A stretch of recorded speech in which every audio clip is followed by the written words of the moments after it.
So I listened to the news a while ago, and I hear them talk about a pastor in Kenya that caused 100 people for dead because him claim say if them fast long enough, them going to heaven will be quicker. But now them find a next pastor who guilty of the same thing in Kenya. I don't know when people are going to learn this. I don't know how much people have to go through that. I wonder how much of you can, well, not much of you still, because I never born them days. In 1970 something, 78, somewhere like this. So, there was a man by the name of Jones, Jim Jones, and him had a following so big, like thousands of people following, but him start a commune in Guyana, Georgetown, Guyana. Let me take this opportunity to appreciate you for coming for this press briefing on a very short notice. I know we've just told you that we may be making a brief this morning.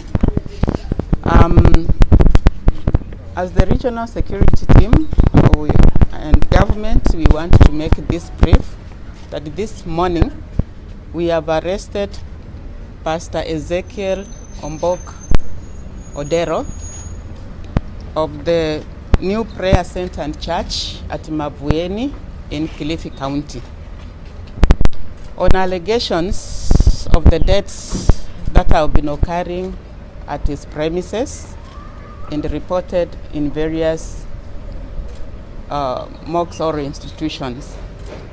We've also taken action and closed down the prayer center going forward. So we are urging and giving information to the public that that prayer center has been closed down and whoever was in there has been cleared out.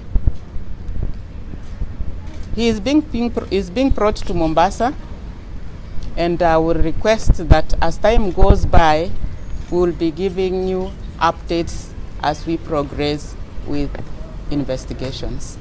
Thank you very much. You are listening to the Black Radar YouTube channel. Hit that subscribe button and keep listening. Him start a commune down there. And at Jonestown, Guyana, I mean to say, Jonestown, Guyana, yeah. And when do, him tell them, him give the people them some poison for drink. Nearly 1,000 of them, you know. Him give them for drink, you know, and guess what? Them drink it. When the police them go down there, them see people lay down on top of one another. Them see people lay down in a ground, mass killing. This is a religious thing going on, you know. And then there was a next one again, where them call themselves Heaven's Gate. Heaven's Gate, where them say, I think when them say when it come down, it will take them and carry them go to heaven. It will carry them through the gates of heaven. And some madness. And you know them things that still are going on, you know. Mass hysteria. It's almost like people get caught in this euphoria. It's like when a man say, he going to baptize you. Baptism is, but when a man carry you go a river, go deep in the water and say, no, he's a new person. What that's supposed to be? Newish person. He going to baptize you. But this is the things that them use for really carry the people them far from earth. Carry them go up in the sky. Because them nearly 1,000 people there did believe, say, when them drink it, and them believe in this brother here too, you know. America, the brother come from, you know. Them believe in the brother that them would have risk taking poison. And these people in Kenya, them would have risked them life in the name of the Lord, given what this so-called pastor tell them, that if them don't eat no food or still on there for how much days, them eventually going to be raptured. Rapture them call it, you know, in a heaven. When these people going to realize that there's nobody that is going to come and save we, is we have to save ourselves, doing the things that is necessary to sustain our life and other people's life. That is how we're going to get through. We have to care about each other, not care about some invisible something that we don't know about, where people every week brainwash you into believing. And thousands of years come, and that thing can't happen. And them keep telling you more and more type of things, you know. No one know the hour. You know much grandmother sit down and wait for that hour, and dead and gone. And then when them tell you, say, well, you know, after you're dead, there's better for you in the next life. Where them get these things from? Who originate these crafty little thinking to make people put them trust in a something other than when you have people we're supposed to work with. You know, there's that thing in the Bible say, how can you say you love God who you cannot see, yet still you cannot love who you can see? Explain that. How can people keep saying them love God who them cannot see, yet still them can't love who them can see? Daily hear man I say, boy, him not have no friend, him not have no this and him no want no friend and them thing there. Then if you don't have no friend, oh gosh man, what kind of life that? What kind of life that? Anyway, we just reflect. We just reflect on this incident again, what happened. Remember, we have our little one where it happened that day. Don't have mobile, so with this pastor, we met the brother killed them. Hey, them people are dangerous. Dangerous. And one of the wickedest set of people them on earth, man. These people who start church and have following and collect money from people. All right, them not ready yet. Anyway, I did say something before and the advertisement come on. Where I says that, you know, say, who you can't see is a manifestation of who you cannot see. Yes, who you can see is a manifestation of who you cannot see. So this argument about, well, I'm going God me love, you know, and I'm going God me trust, you know.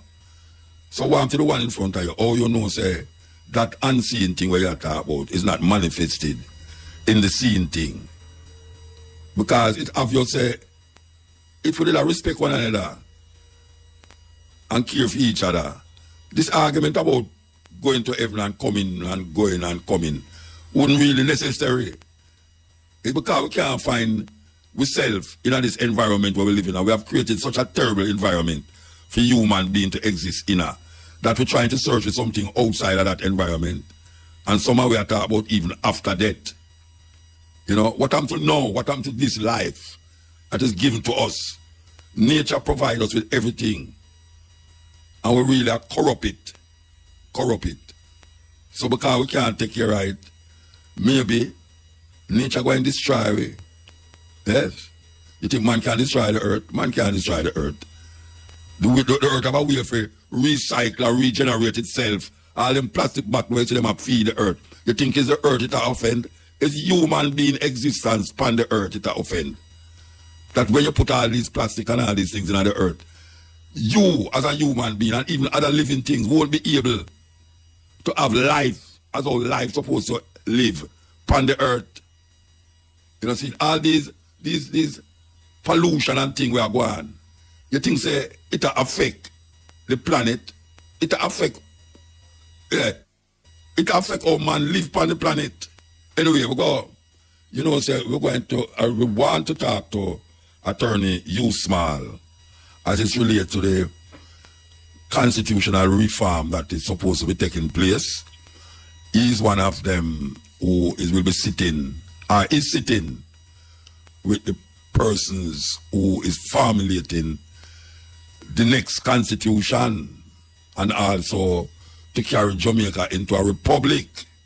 We would really like to know what kind of republic is being offered here and what is it when they say republic. What will it mean? What difference will it make? Because now everybody are clamoring to get rid of king and go to republic. But, you know, them say you swap this for that. You jump out of frying pan in a fire. You hear about a republic. Now people say, yes, yes, yes, yes. But given the people them who rule the country now, who is under the king, all of them under the king, when they say republic, how them going to make a difference and still being under the king? That is some question need to be answered. We're going to take a break and come forward. So that's why you know that after the next set of ad, we will be, well, we hope to link with Attorney Hugh Small, talking about, well, he's part of the group that is looking to renovate the Constitution. And right now they're looking about the republic, how to move away from the king. That is really what them is about now. And we want to hear it, and we want the people them to listen, because now whole heap of Jamaican people don't understand what the hell is happening. They might hear about the king, they might hear about republic, they might hear about president. What is that all about? How to affect them life for the better. That is what is the thing, you know. We now just hear to the king gone, long live the king. We want the king gone and dead. You understand? We don't want him linger around the place. A different thing. That is what Jamaican people want to hear about. How that going to affect them life and them livelihood. Yes, that we are saying. Sister Carol. Okay, so as we mentioned, we want to speak to veteran attorney Small as it relates to the thing that is going around. Everybody is trying to figure out what is happening, especially amongst the people. So we can get some clarity. We turn to you, Small, to give us some clarity. Good afternoon, sir. Good afternoon, Muta.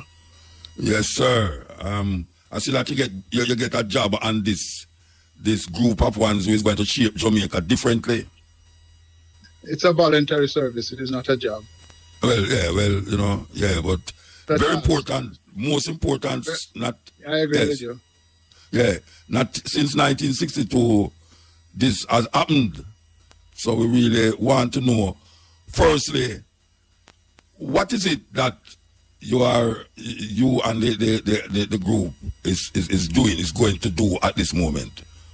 Well, what are you mandated to do now? I'm a member of the Constitutional Reform Committee that has been set up by the Minister of Legal and Constitutional Affairs as an advisory committee to consider what are some of the changes that can be made at this stage to reform the Jamaican Constitution. The government of Jamaica, which consists of the party that forms the government and the opposition, have to work together for the amendment of the Constitution, because whatever proposal that they put into the reform process may ultimately, will eventually result in us having a referendum in which the people will be the final and decisive say in how the Constitution may be changed. So how you decide what to put up front to decide that this need to be changed? By what? How you decide that? The government set out some terms of reference that bind and control what we can do at this stage. They want to concentrate in the first stage on those changes that need a referendum. That is to say, those changes of the Constitution that can only be made if the people vote in favor of it. All right, for instance, for example, to remove the British monarchy entirely from the Constitution of Jamaica. That is to say, the present Constitution, the one that we've had since independence, has the monarch, the Queen of England originally, and now the King of England as the head of the state of Jamaica, and the monarch, the Queen originally, and the King now are represented by the Governor General. Even the legislative, that is to say, the powers to make laws in Jamaica, involve a power to be exercised by the monarch through the Governor General. And one of the basic changes that has to be made now, that it is proposed to make now, is that the British monarch will be completely removed from the Jamaican Constitution, and we will have to have a head of state that is created by the Jamaican people to be the office, the institution that will play that role, all the roles that the King of England now plays. All right, so that means they're going to get rid of the Governor General, and they're going to get rid of what in the Constitution can be gotten rid of without returning to the Constitution to not validate it. In other words, are we going to use the yardstick of the Constitution to decide that this must stay and this must not stay? Or how you work that out? Yes, we have to use the yardstick of the Constitution, because all of the institutions of government in Jamaica are created under the Constitution. The Constitution is the supreme law of the land. Yes. Even the Parliament is established by the Constitution. The court system is established by the Constitution. And so we are going to have to follow the Constitution and the procedure that the Constitution sets out for getting rid of the British monarch. And there is something available in the Constitution of how to get rid of the monarch. Yes, and it requires that a law is tabled in the House of Representatives. It has to sit on the table for 3 months before the debate starts. After the debate takes place, there has to be a vote on it in the House of Representatives. Then there has to be another period of waiting before it goes to the Senate. And after it goes to the Senate, there is another waiting before the people vote upon it in a referendum. And a referendum is the final stage of lawmaking that brings about those sections of the Constitution that are deeply entrenched, and those include the monarch as the head of state and the monarch as part of our legislation process. All right, so we get rid of the the king and the governor general office.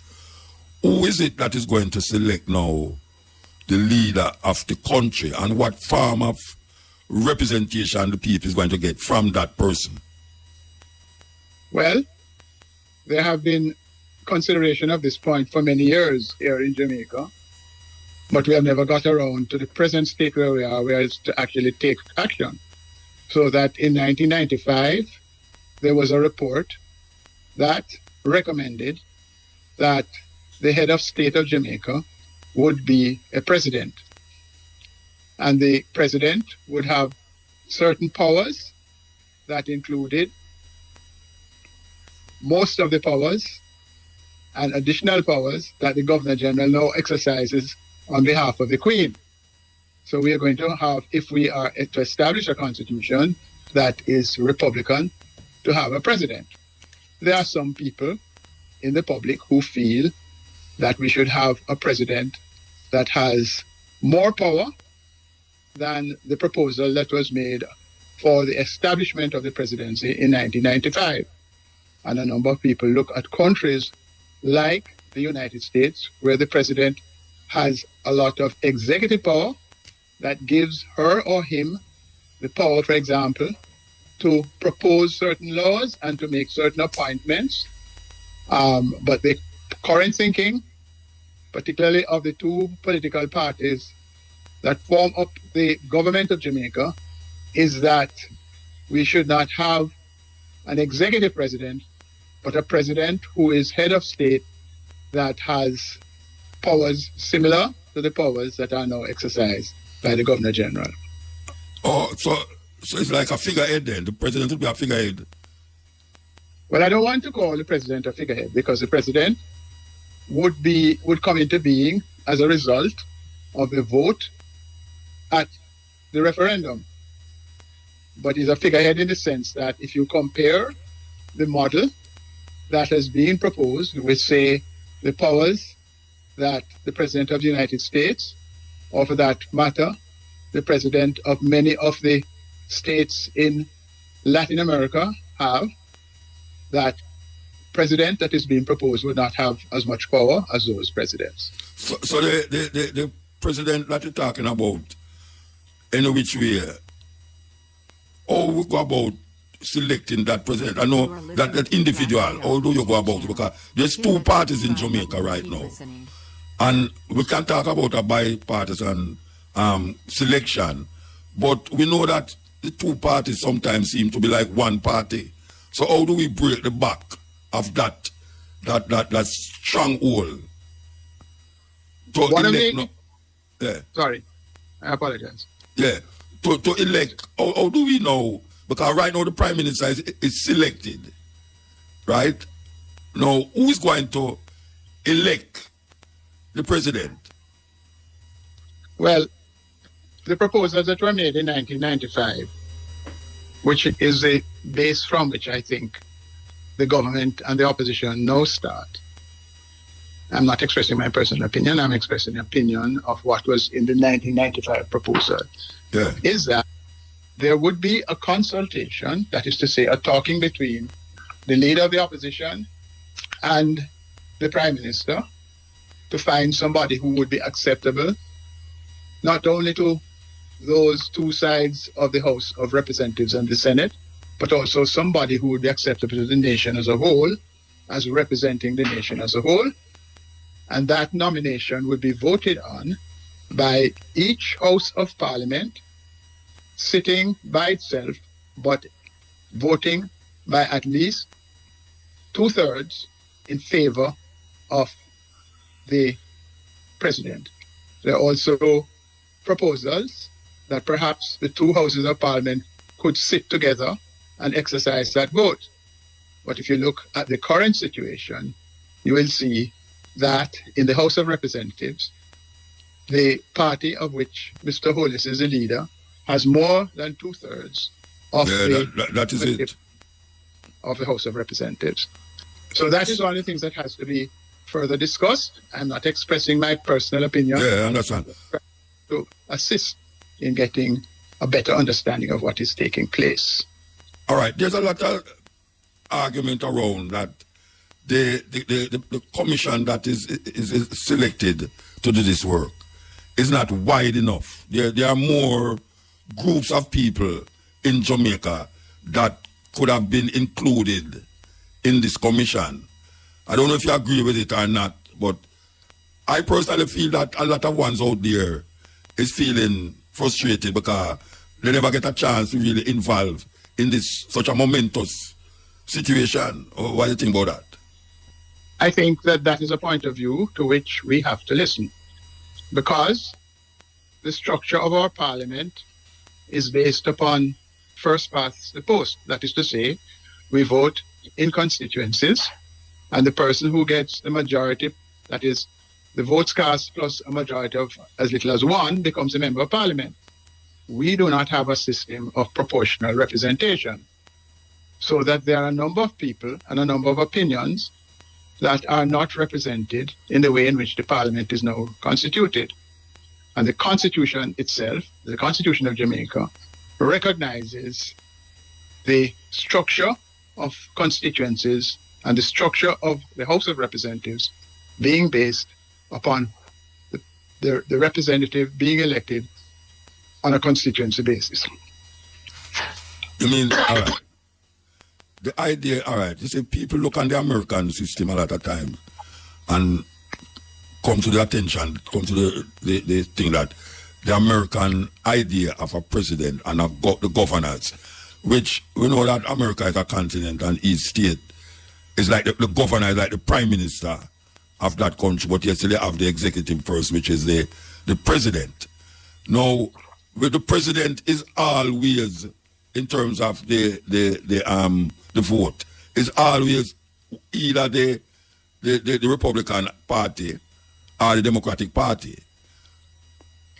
I kind of say a grip. There's a grip without trying to get in somebody else in this thing. Like a next party, you have independent party in America that no care what them do, them can't break the back of the two political parties. It's either the president going to come from one or the other party.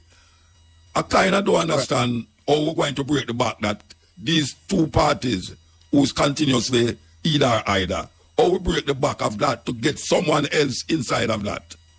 All right, before I answer that, let me complete the answer to the first question. You heard me cough because I was having a tickling in my throat. The Constitutional Reform Committee that has been appointed includes representatives of the party that forms the government and representatives of the party that forms the opposition. But in addition to that, there are representatives of the church. There are representatives of youth. There are representatives of other different interests within the society. But those persons, by and large, have been chosen by the government and the opposition. They also have some constitutional law representatives, like Dr. Lloyd Barnett and Mr. Richard Albert, Professor Richard Albert. so that it is not accurate to say that only the viewpoints of the government and the opposition are represented on the Constitutional Reform Committee. But coming now to your wider question about other points of view and how it can be changed.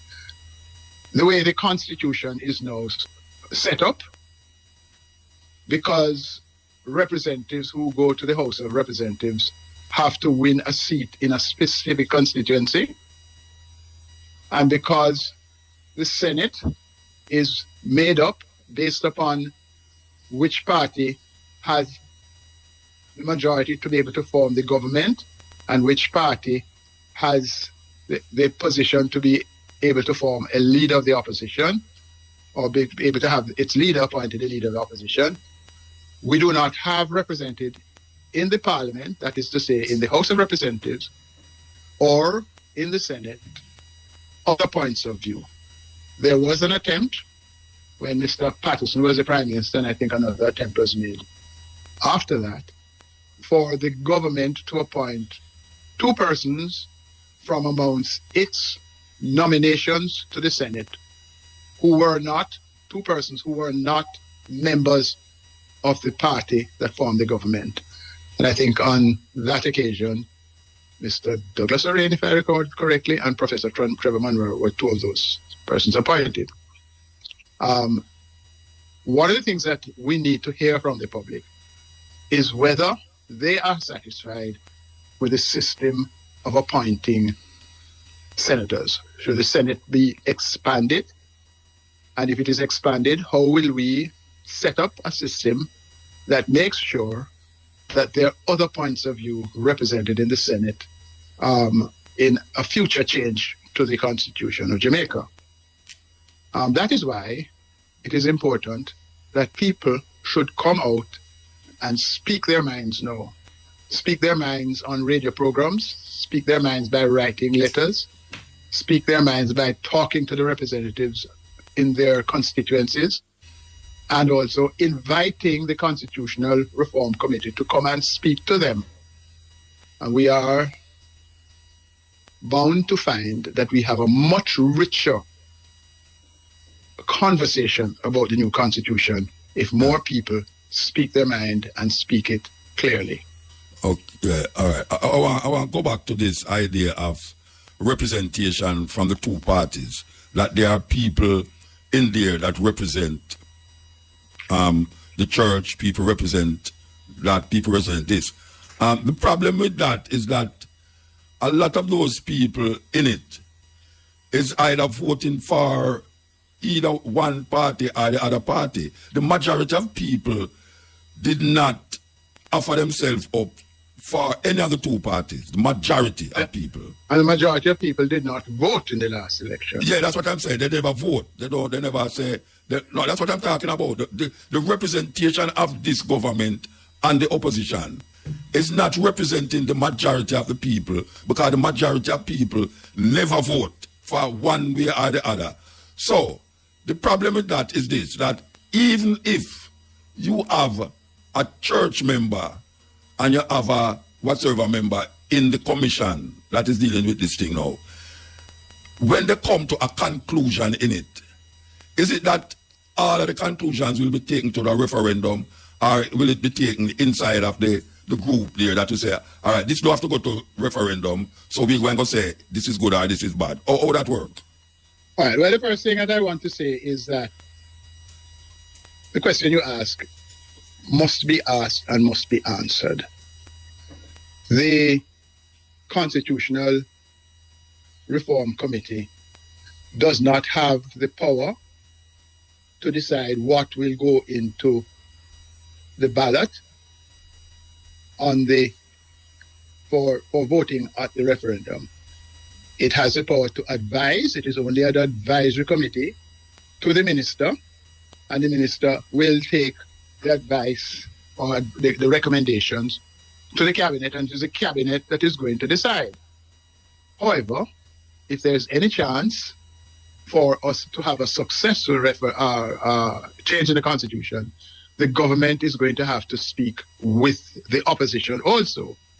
because at the stage where the vote is taken in the House of Representatives and the stage where the vote is taken in the Senate, if the opposition party does not agree, it is not going to reach the stage that there can be a referendum.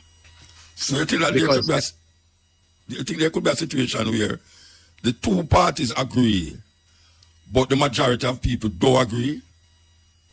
Well, if the two parties agree, if there is sufficient opportunity for people to understand what is happening, and it reaches a stage of a referendum, and there is not a majority of people voting at the referendum in favor of the changes cannot take place, will not take place. So who would go back to now? Who would it be going back to? The two parties again? We'd have to have further consideration, and we'd have to inform ourselves, why is it that people voted as they voted? Well, we have to find out why is it that the majority of people in Jamaica didn't vote for none of the two parties. That is an inside thing now. But if we come to the conclusion that you have a referendum and the two parties put something together, and then all of a sudden you hear say the referendum declare that them don't agree with the two party them, no way. And maybe it's the majority of people not going to agree with the two party them, just like how the majority of people didn't vote. So you're going to take it back now. Who you going to carry it back to? The same people them? Muta. Yeah. In order for the majority of people to have a vote at the referendum, a whole heap of people are going to have to register to vote now. Yes.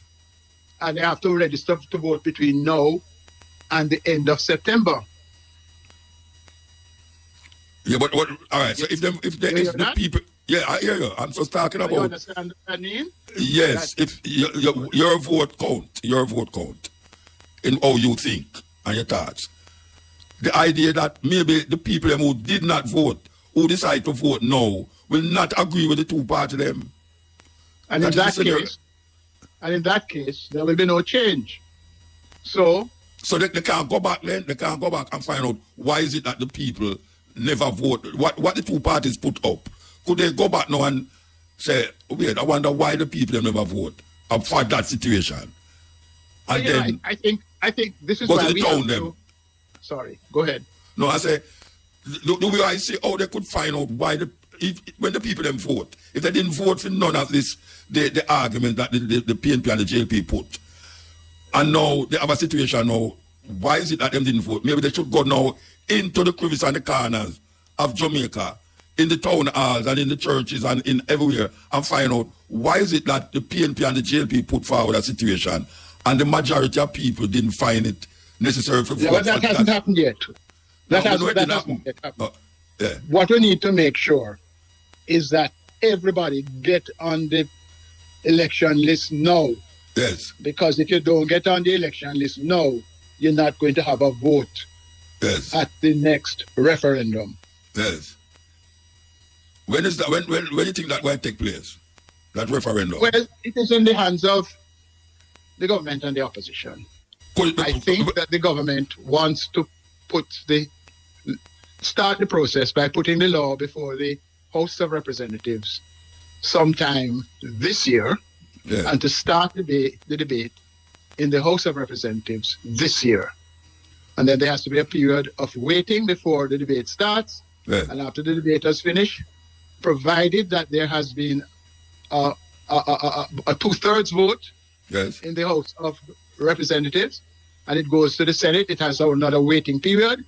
And then after that, when the vote is taken in the Senate, it has to have the two-thirds vote, and that can only take place with cooperation of the opposition. Yes. And then there's a further period of waiting before the referendum can take place. But in when is the next general election? The next general election has to be held before the end of next year. No, 2025. 2025? Yes. All right, and all of this that we will speak about now will happen before 2025.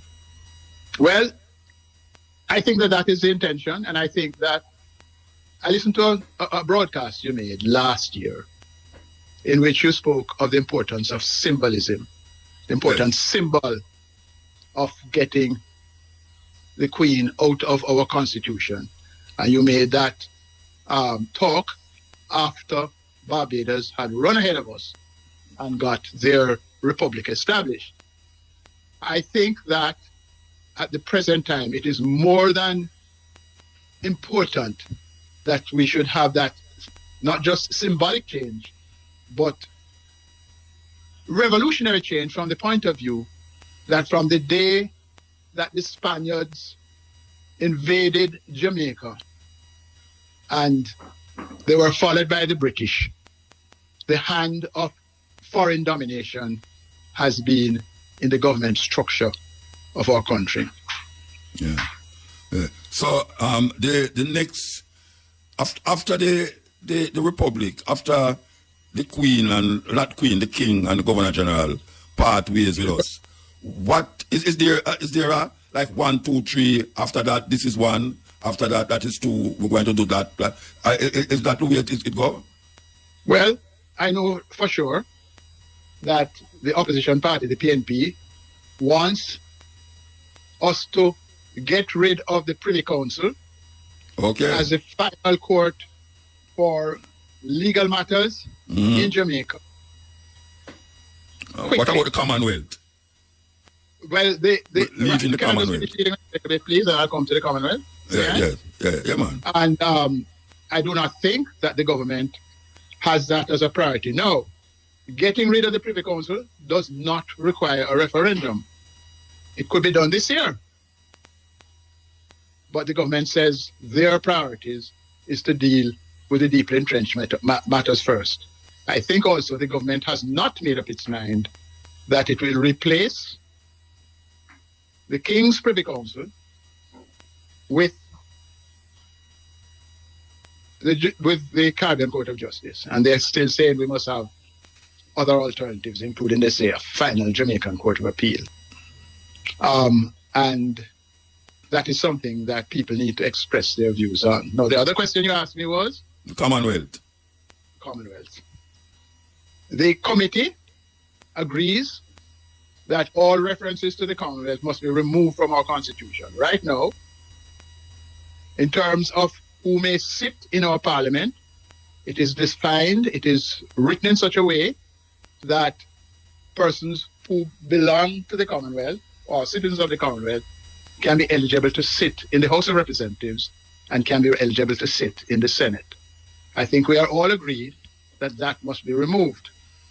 And there is consideration being given as to what is the situation with respect to Jamaican citizens who do not live here but live elsewhere and what rights they have. Should there be a term of residence for them to be able to come back and participate in terms of being able to sit in our Houses of Parliament. Yeah. But we are, I think, united in saying that the references to the Commonwealth must be removed from our Constitution. All right, one last question now, very important. The people who's listening now, in their mind, they might be saying, all right, so we get rid of the Queen, we get to this, how that help me as a man on the road, as a people on the market, how that ever help we? And I refer to Mutabaruka. Because, I mean, I laugh at you, I agree with you. No, I'm here laugh, I know you are laugh. I'm here laugh. Because you said last year that there are things that are important as symbols. Yes. And I won't go into all the other things you said in that broadcast, but I listened to it as part of my preparation to come and speak to you because of my respect for you. Okay. Well, give thanks for that. Give thanks for that. Well, I'll have you just continue then. And continue your effort in getting people to pay attention to what is happening and to express their points of view about what should happen. Okay. Okay, sir. Give thanks. Give thanks. Give thanks. Yeah, man. Thanks for inviting me. Can you give me a recording of this interview? Well, I know the producer is listening, so I hope they will get that happening. I want you to use your prestige and office because I want to make sure that it is available to the people on the Constitutional Reform Committee. Oh, you're going to give them it? Okay, all right, that's beautiful. Yeah. Well, now that you say that, I'm sure as fate the engineer is going to tape it tomorrow, and the producer Shamara. to you because you have the power and the influence. No, man, but I tell you now, I am wielding the power now because they are listening to me. I am not in the studio, you know. I am at home. So well, I am actually in America. See that? So you know what now? The engineer is hearing you, and the producer will make you get it. Thank you very much, sir. Yeah, man. Give thanks. Give thanks. Yep. Yes, African names. Now we're going to give you the male name, them, and a lot of them here is Ethiopian names. Alem, A-L-E-M, Alem means Redeemer of the world. Redeemer of the world. Alemayo, A-L-I-M-A-Y-U. Alemayo means honoring the God. Girima, G-I-R-M-A, Girima. Girima means glory. Akim, H-A-K-I-M, Akim means doctor. Makonnen, M-A-K-E-N-N-O-N, Makonnen. Sorry, M-A-K-E-N-N-E-N, Makonnen. Means ruler. So that's Alem, Redeemer of the world. Alemayo, A-L-I-M-A-Y-U, Alemayo, honoring the God. Girima, G-I-R-I-M-A, Girima means glory. Akim, H-A-K-I-M, Akim means doctor. And Makonnen, M-A-K-O-N-N-E-N, Makonnen means ruler. Female name. Andito, A-N-D-I-T-O, Andito. Andito means great goddess. Ayana, A-Y-A-N-N-A, Ayana means beautiful flowers. Wambui, W-A-M-B-U-I, Wambui means singer of songs. Mudiwa, M-U-D-I-W-A, Mudiwa means the loved. So that's Andito, A-N-D-I-T-O, means great goddess. Ayana, A-Y-A-N-N-A, Ayana means beautiful flower. Wambui, W-A-M-B-U-I, Wambui means singer of songs. And Mudiwa, M-U-D-I-W-A, Mudiwa means the love. It will come from Africa. Tal. So, we hear Jerry Springer. We probably supposed to know Jerry Springer, who have this, we call out Ladin program on television for years in Passway. The informative information presented in this video is motivational and is positively aimed at inspiring, educating and entertaining the viewers with the cutting edge of critical reasoning. If you enjoy the contents on the Black Radar YouTube channel, please consider subscribing to show your support.